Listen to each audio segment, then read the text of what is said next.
I'm in the garden today, trying to clean up a bit before I start my fall crops.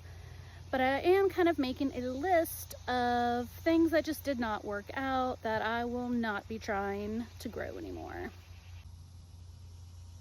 First is roselle. I don't know if you can see how big this plant is, but it is tipping over. And it's pretty much, this is a 6x3 bed, pretty much taken over. I also have one there and in the corner over here. Now, I did attempt to grow it last year and had a pretty good crop. I grew it in grow bags, but it got so top heavy it tipped over constantly.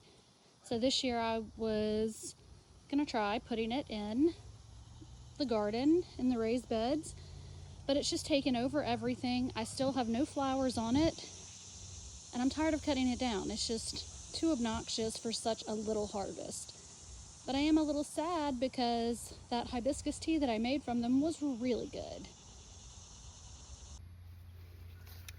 And this is just one branch from that roselle plant. How big it is, with no flowers whatsoever. Another flower I won't be growing is cosmos. I don't know if you can see how crispy these are, but I thought these were going to flower throughout the heat and be pretty heat tolerant. They were not. They flowered once and then turned brown, which is a bummer because the flowers were so pretty.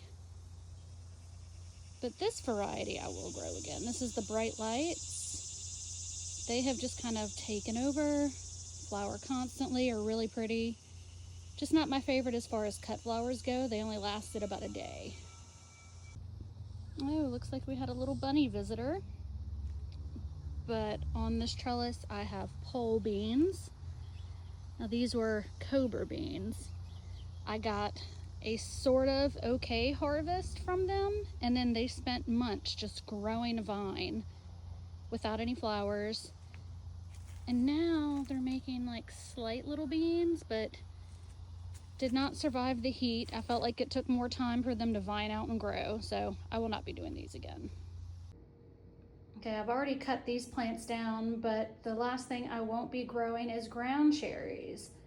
These were the two varieties I tried. I thought they were supposed to taste like pineapple, but the fruit, there was nothing fruity about the taste. It tasted more like butter, I felt like, and I just didn't care for it.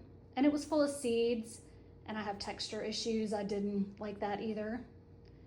But that's a bummer because these were heavy producers and reseeded themselves every year. But I'm just kind of over it. I'm not gonna try again.